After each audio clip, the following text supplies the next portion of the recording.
حضرت ابو ہریرہ رضی اللہ تعالیٰ عنہ سے روایت ہے، انہوں نے کہا کہ رسول اللہ صلی اللہ علیہ وسلم نے فرمایا، بنی اسرائیل میں ایک جریج نامی شخص تھا جو اپنے گرجے میں نماز پڑھا کرتا تھا، اللہ کی عبادت کیا کرتا تھا۔ ایک دفعہ اس کی ماں آئی اور اس نے آواز دی، اے جریج۔ جریج نماز پڑھ رہا تھا۔ اب وہ کہتا ہے، یا اللہ، میں اپنی ماں کو جواب دوں یا نماز پڑھوں؟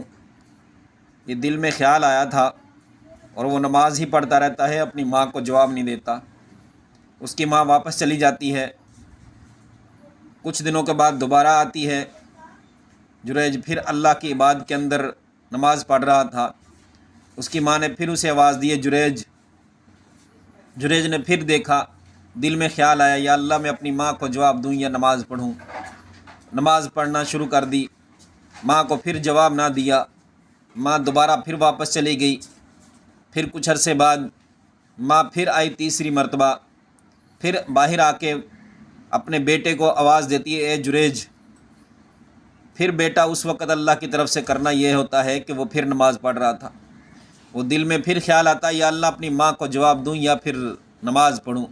وہ نماز پڑھتا رہتا ہے، ماں کو جواب نہیں دیتا، یہاں تک کہ ماں کو غصہ آ جاتا ہے۔ غصے میں آ کر ماں اس کو بد دعا دیتی ہے، یا اللہ، جب تک یہ بازاری عورتوں کا سامنا نہ کر جائے، اس کو موت نہ آئے۔ جریج اپنے گرجے میں عبادت کر رہا تھا۔ اب اللہ کا کرنا یہ ہوا، ماں کی بد دعا اللہ نے قبول کر لی۔ ایک عورت آئی جو بڑے بن ٹھن کر آئی اور آ کر جریج کے پاس آ کر بات چیت کرنے لگی، لیکن جریج نے اسے منہ نہ لگایا۔ اس دوران میں وہ ایک چرواہے کے پاس گئی اور اس سے بات چیت کرنے لگی۔ بات چیت کر کے وہ اپنے آپ کو اس کے حوالے کر کے چلی گئی۔ کچھ دنوں کے بعد اس عورت کے ہاں ایک بچہ پیدا ہو گیا، اور جب لوگوں نے دیکھا کہ بچہ کہاں سے آ گیا اس کے پاس، جب انہوں نے اس پر مارنا پیٹنا اسے شروع کیا تو اس نے کہا کہ یہ جریج کا بچہ ہے۔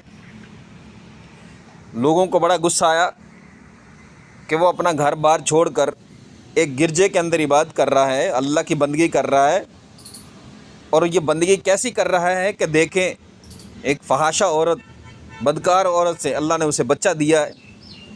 تو لوگوں کو بڑا اس پر غصہ آیا، اور آ کر وہ طیش میں آ کر سارے لوگ جمع ہوئے اور جا کے جریج کا جو گرجا گھر تھا، جو ایک جھونپڑی تھی، وہ اس کو گرا دیا، اور اس کو جریج کو پکڑ کر مار پیٹنے کرنے لگے، گالی گلوچ شروع کر دیا۔ جریج نے کہا، یہ کیا وجہ ہے؟ کس وجہ سے مجھے آپ ظلم و ستم میرے اوپر کر رہے ہو، مجھے مار رہے ہو، گالی گلوچ کر رہے ہو، کیا وجہ ہے؟ اس نے کہا، دیکھیں یہ عورت کیا کہتی ہے، اس کی بات سنیں۔ وہ کہتی ہے، یہ بچہ جریج کا ہے۔ جریج اس وقت بڑا پریشان ہوتے ہیں۔ وہ پھر اس کے ذہن میں یہ بات آ جاتی ہے کہ میری ماں نے مجھے بد دعا دی تھی۔ وہ وضو کرتے ہیں، نماز پڑھتے ہیں۔ نماز پڑھنے کے بعد بچے کے پاس آ کے دوبارہ کہتے ہیں، میرے بیٹے، اے بچے، بتا تیرا باپ کون ہے؟ اے بچے، بتا تیرا باپ کون ہے؟ اللہ نے اس چھوٹے سے بچے کو، دودھ پیتے بچے کو، اللہ نے زبان عطا کر دی، اور وہ کیا کہتا ہے کہ میرا باپ جو ہے وہ چرواہا ہے، فلاں جگہ پر ہے۔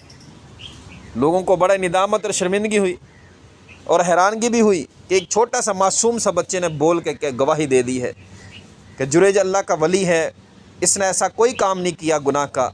یہ عورت جھوٹ بولتی ہے، اور یہ بچہ جو ہے وہ اپنے باپ کے بارے میں بتاتا ہے کہ وہ چرواہے کا ہے۔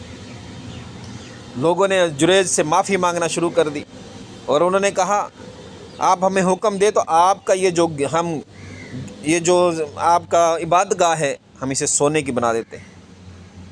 اس نے کہا، نہیں۔ جریج نے کہا، مجھے سونے کی عبادت خانے کی ضرورت نہیں ہے، آپ اس کو دوبارہ مٹی کے ساتھ ہی بنا دیں۔ اس حدیث سے والدہ کے حقوق کا پتہ چلتا ہے۔